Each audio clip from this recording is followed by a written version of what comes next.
Sir ನಮಸ್ಕಾರ. ನಮಸ್ಕಾರ. ನನ್ನ Karnataka chit fund association treasurer Narendra ಅಂತ ಹೇಳಿ. ಸೊ ಈ ಪ್ರೋಗ್ರಾಮು ನಾವು RG ರಾಯಲ್ ಅಲ್ಲಿ ಟ್ರೈನಿಂಗ್ ಪ್ರೋಗ್ರಾಮ್ ಒಂದು ಕಂಡಕ್ಟ್ ಮಾಡ್ತಾ ಇದ್ದೀವಿ.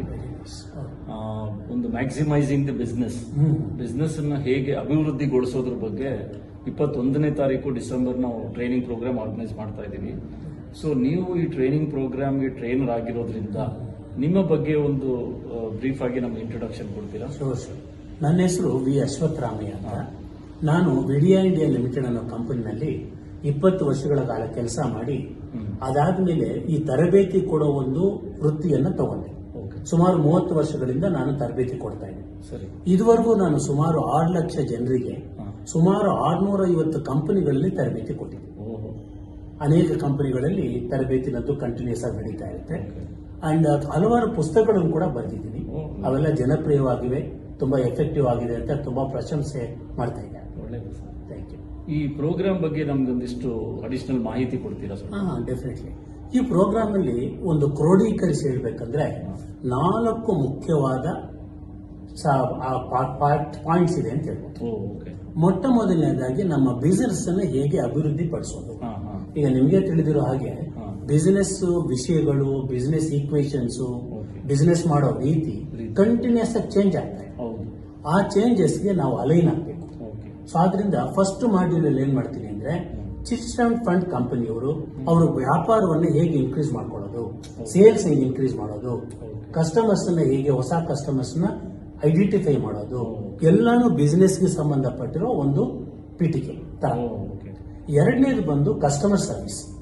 ಹೊಸ ಕಸ್ಟಮರ್ಗಳನ್ನು ಹೇಗೆ ತಗೊಂಡ್ ಬರೋದು, ಇರೋ ಕಸ್ಟಮರ್ಸ್ಗೆ ಅತ್ಯುತ್ತಮವಾದ ಸೇವೆಯನ್ನು ಹೇಗೆ ಕೊಡೋದು, ಕಸ್ಟಮರ್ಸ್ ನ ರಿಟೈನ್ ಮಾಡೋದು ಹೇಗೆ, ಕಸ್ಟಮರ್ಸ್ ನಮ್ ಜೊತೆನಲ್ಲಿ ಇರೋ ತರ ಅವ್ರು ನಮ್ ಜೊತೆ ಬಿಸ್ನೆಸ್ ಹೆಚ್ಚೆಚ್ಚು ಮಾಡೋದು ಅನ್ನೋದು ಎರಡನೇ ಒಂದು ವಿಷಯ ಅಂತ ಹೇಳ್ಬೋದು. ಮೂರನೇ ವಿಷಯ ಬಂದು ನಮ್ ಸ್ಟಾಫ್. ಯಾಕಂದ್ರೆ ಸ್ಟಾಫ್ ಚೆನ್ನಾಗಿದ್ರೇನೆ ಕಸ್ಟಮರ್ಸ್ ನಮ್ಮ ಹತ್ರ ಬರೋದು.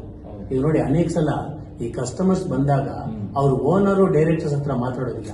First point of contact staff. So ಅದರಿಂದ ಆ ಸ್ಟಾಫ್ ಕಸ್ಟಮರ್ಸ್ ಹೇಗೆ ನೋಡ್ಕೋಬೇಕು, ಹೇಗೆ ಮಾಹಿತಿ ಕೊಡಬೇಕು, ಹೇಗೆ ಕಸ್ಟಮರ್ ಜೊತೆ ನಡವಳಿಕೆ ಇರಬೇಕು, ಆ ಸಕಾರಾತ್ಮಕ ಮನೋಭಾವ ಇರಬೇಕು, ಅದೆಲ್ಲ ಮೂರನೇ ಮಾಡಲ್. 4ನೇ ಮಾಡಲ್ ವೈಯಕ್ತಿಕವಾಗಿ ಓನರ್ಗಳಿರ್ಬೋದು, ಡೈರೆಕ್ಟರ್ಸ್ ಇರ್ಬೋದು, ಸೀನಿಯರ್ ಮ್ಯಾನೇಜ್ಮೆಂಟ್ ಟೀಮ್ ಅವರು ಅವ್ರನ್ನ ಹೇಗೆ ಆರ್ಗನೈಸ್ ಮಾಡ್ಕೋಬೇಕು, ಅಂದ್ರೆ ಕಾಲದ ಸದ್ವಿನಿಯೋಗ ಹೇಗೆ ಮಾಡಬೇಕು, ಅವ್ರ ಪ್ಲಾನಿಂಗ್ ಕೆಲಸ ಹೇಗೆ ಮಾಡ್ಕೋಬೇಕು, ಹೇಗೆ ಅವರ ವಿಷಯಗಳನ್ನ ಒಂದು ವ್ಯವಸ್ಥಿತವಾಗಿ ಕೆಲಸ ಮಾಡಬೇಕು, ಕ್ರಮಬದ್ಧವಾಗಿ ಮಾತನಾಡಬೇಕು, ಮಾತನಾಡುವ ಕಲೆ ಮತ್ತು ಟೆನ್ಷನ್ ಸ್ಟ್ರೆಸ್ಗಳನ್ನ ಹೇಗೆ ಮ್ಯಾನೇಜ್ ಮಾಡೋದು, ಅಂದ್ರೆ ಸ್ವಂತವಾಗಿ ವೈಯಕ್ತಿಕವಾಗಿ ಅವ್ರು ಹೇಗೆ ಜೀವನವನ್ನ ನಿಭಾಯಿಸಬೇಕು.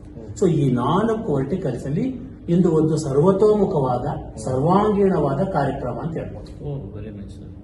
ಮತ್ತೆ ಈ ಟ್ರೈನಿಂಗ್ ಪ್ರೋಗ್ರಾಮ್ ಅಲ್ಲಿ ನೀವು ಕಂಟೆಂಟ್ಸ್ ಅನ್ನ ಯಾವ ರೀತಿ ನೀವು ಅಳವಡಿಸ್ಕೊಳ್ತೀರಾ? ಅಂದ್ರೆ ಕಂಟೆಂಟ್ಸ್ ಅಂದ್ರೆ ಮೆಥಡಾಲಜೀಸ್ ಅಂತ ಹೇಳಿದ್ರೆ ಅನೇಕ ತಂತ್ರಗಳನ್ನು ಯೂಸ್ ಮಾಡ್ತೀವಿ. ಲೈಕ್ ಕೇಸ್ ಸ್ಟಡೀಸ್ ಅಂತೀವಿ, ರೋಲ್ ಪ್ಲೇಸ್, ವಿಡಿಯೋ ಫಿಲ್ಮ್ಸ್ ತೋರಿಸ್ತೀವಿ, very interesting power point presentations ಮಾಡ್ತೀವಿ, ಬಂದಿರೋ ಪಾರ್ಟಿಸಿಪೆಂಟ್ಸ್ ಅಲ್ಲಿ ಗ್ರೂಪ್ ಡಿಸ್ಕಷನ್ಸ್ ಮಾಡ್ತೀವಿ. ಸೊ ಈ ರೀತಿ ಅನೇಕ ವಿಧವಾದ ತಂತ್ರಗಳನ್ನ ಬಳಸಿ ಆ ತತ್ವಗಳನ್ನ ಮತ್ತು ಸೂತ್ರಗಳನ್ನ ತುಂಬಾ ಸಮರ್ಪಕವಾಗಿ, ತುಂಬಾ ದಕ್ಷತೆಯಿಂದ, ಬಹಳ ಸ್ವಾರಸ್ಯಮಯವಾಗಿ ನಾವು ಪ್ರೋಗ್ರಾಮ್ ನಡೆಸ್ಕೊಳ್ತೀವಿ. ತುಂಬಾ ಒಳ್ಳೆಯದು ಸರ್. ಆಕ್ಚುಲಿ ಈಗ ನಮ್ಮ ಇಂಡಸ್ಟ್ರಿಯಿಂದ ಚಿಟ್ ಫಂಡ್ ಕಂಪನಿ ಓನರ್ಗಳಿಗೆ ಮತ್ತೆ ಮ್ಯಾನೇಜ್ಮೆಂಟ್ ಟೀಮ್ಗೆ ಮತ್ತೆ ಇವ್ರಿಗೆಲ್ಲ ಹೇಗೆ ಪಾರ್ಟಿಸಿಪೇಟ್ಸ್ಗೆ ಹೇಗೆ ಬೆನಿಫಿಟ್ ಆಗುತ್ತೆ? ಅದು ಒಳ್ಳೆ ಪ್ರಶ್ನೆ. ಪ್ರಧಾನವಾಗಿ ಏನ್ ಬೆನಿಫಿಟ್ ಆಗುತ್ತೆ ಅಂದ್ರೆ ಈ ಕಾರ್ಯಕ್ರಮ ಅಟೆಂಡ್ ಮಾಡೋದ್ರಿಂದ ಅವ್ರ ಸೇಲ್ಸ್ ಅಂಡ್ ಪ್ರಾಫಿಟ್ಸ್ ಹೆಚ್ಚಾಗುತ್ತೆ. ಕಾರ್ಯಕ್ರಮದಲ್ಲಿ ಇರೋದೆಲ್ಲ ಅವ್ರು ಅಳವಡಿಸ್ಕೊಂಡ್ರೆ ತುಂಬಾ ಒಳ್ಳೆಯದು.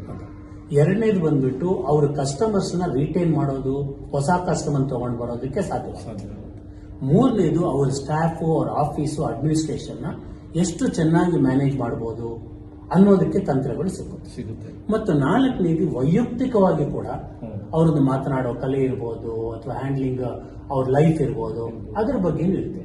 ಈ ರೀತಿ ಇದು ಒಂದು ಹೋಲಿಸ್ಟಿಕ್, ಒಂದು ಕ್ರೋಢೀಕರಿಸುವ ಕಾರ್ಯಕ್ರಮ ಅಂತ ಹೇಳ್ಬೋದು.